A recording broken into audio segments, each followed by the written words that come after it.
You are watching Sipping Off the Cuff on Tequila Aficionado.com. I'm Alex Perez in Southern California, and my friend in the great state of Texas. Yeah, LA, baby.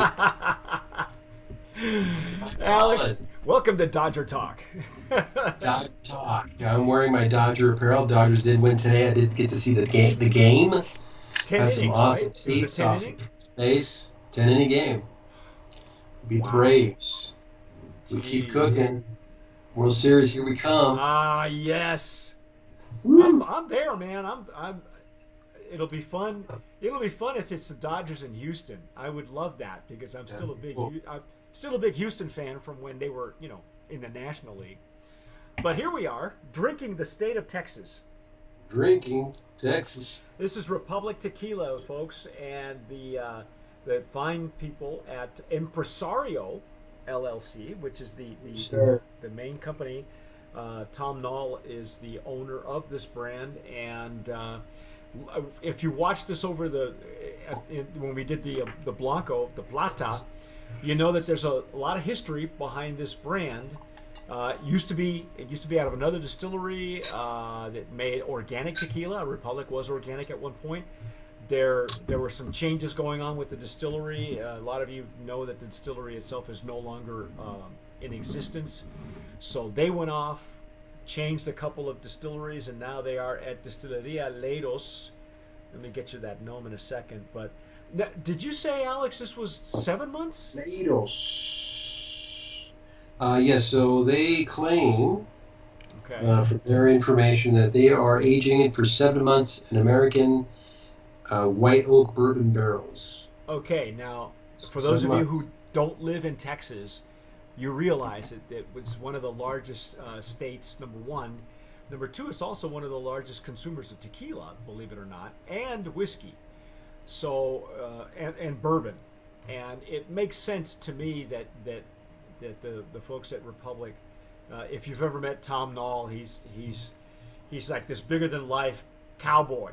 And it figures that they would use bourbon barrels for 1489, by the way. For their aging. Yeah, 1489. Same makers. If you've seen this tequila, Don Fermin. We're also going to be tasting Viva 23 here in a future in a future sipping off the cuff. But what do we got for a nose now? Alex is using a Glencairn. I'm using a Riedel. I like my Glencairn. Yes.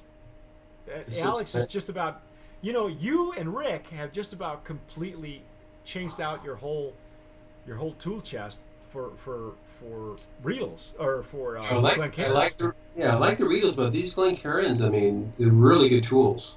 Yes, they are. I agree, actually.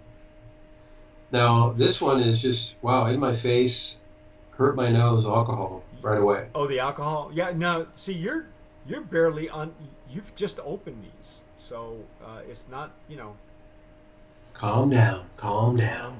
Open up. Bloom.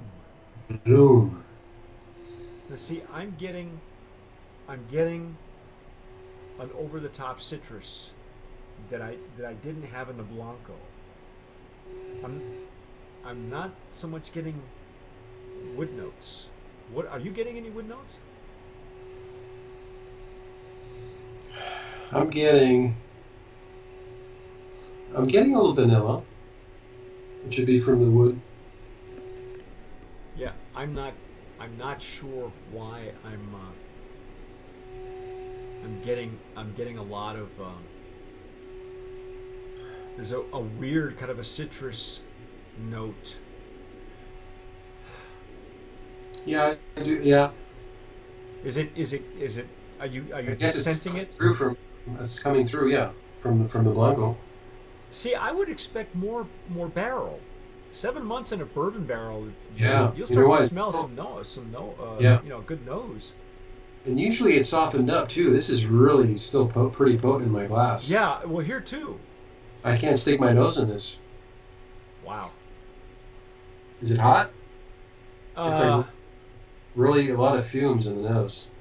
Well, you're using a different glass, so if you're getting that much alcohol,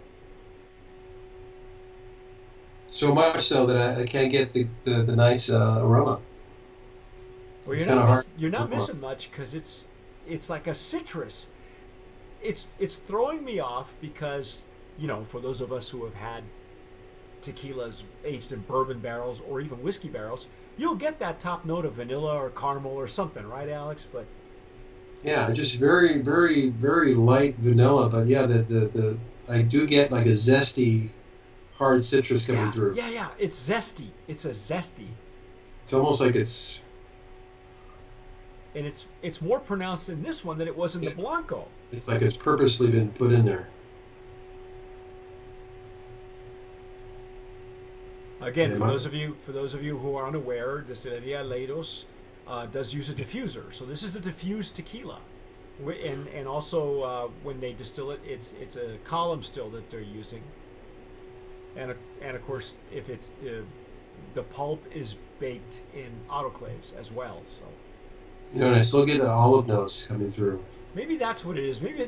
No, this is citrusy. It's not briny. I'm not getting like olive oil like you did, a little bit. Well, hey, let's taste it. A light color.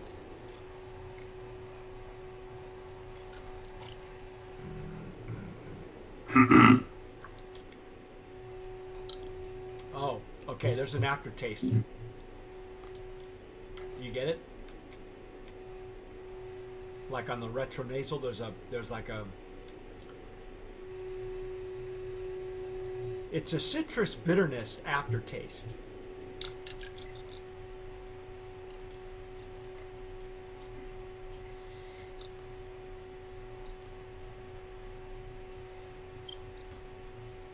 I'm getting the citrus.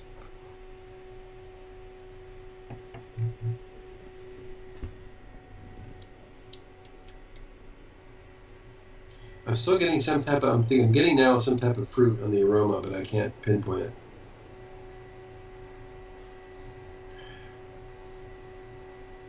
Like an apple or pear, and it's still kind of minty to me. Yeah, yeah. It There's a tastes. minty. It's a it's a it's a it's a combination of two or three things like a bitter mint, if Yeah, that even makes sense. which is actually it's actually pleasant. Yeah, it's just not what you're expecting from a reposado. The nose. Expecting a little bit more wood, a little Yeah, more vanilla, yeah, yeah. a little Actually, more. this tries to hold on to more of the blanco, the more of the plata characteristics that we tasted. Although if I had to choose between the repo and the blanco, I'd probably choose the blanco, only because the reposado's throwing me off. Yeah, interesting. Huh. Yeah, I don't. It's not even softened up. I think this is actually a little spicier than the blanco. Yeah. See, I'm getting that. It's a bitterness on the aftertaste, right, on the sides of my palate, on the back end. And when I do this, when you inhale with the liquid in your mouth, you get this unusual mintiness that tapers off into a bitterness. Mint. I'm getting mint in the retro. Yeah, yeah. But even the mint doesn't. It's not like any mint I've ever had. No. It's minty, but it's not spearmint. It's not peppermint. It's like a citrus mint.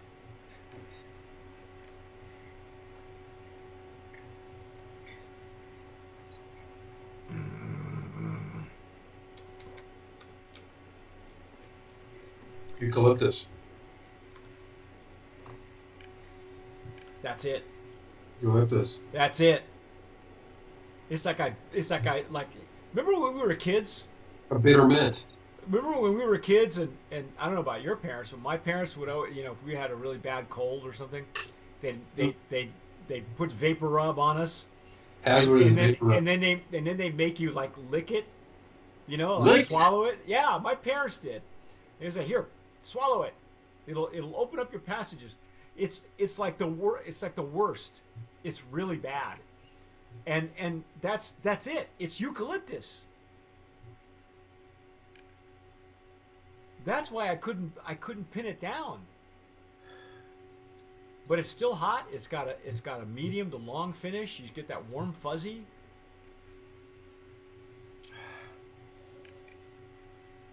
I think you're right, Alex. It's a eucalyptus. Wow. I mean, it's got great legs and tears. It seems to, you know. What do you get in the hands? Nothing special, really. It's not diffusing. It's not sometimes we pour some in our hands. So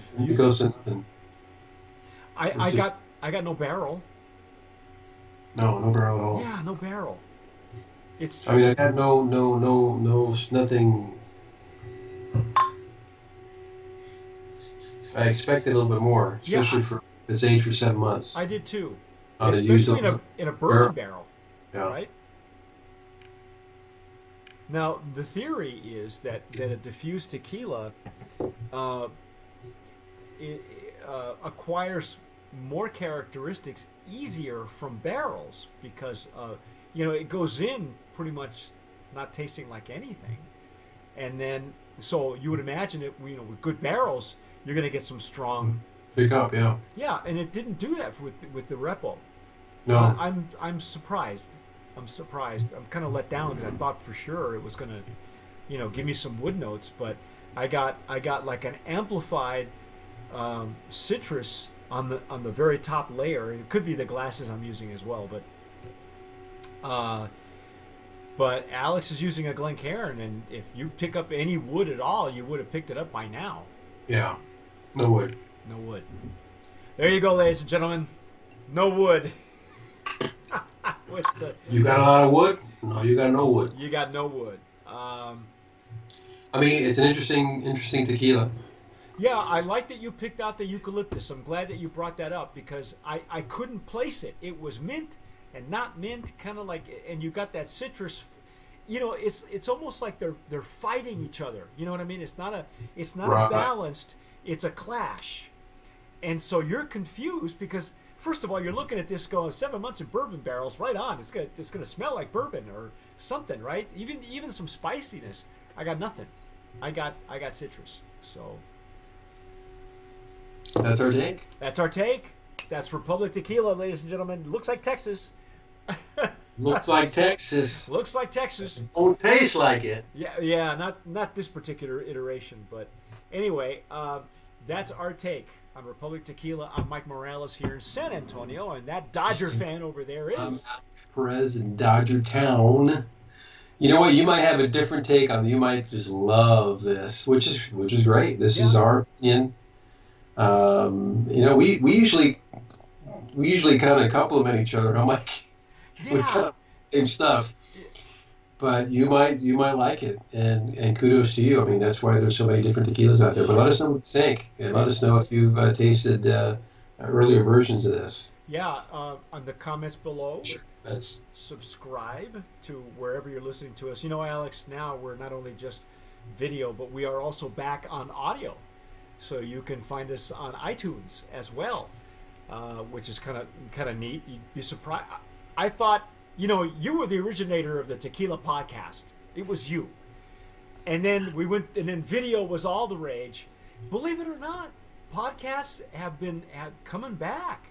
I guess people travel. You know, they're stuck in traffic. They can't drink. Why? So they may as well let us do it. I listen to podcasts all the time.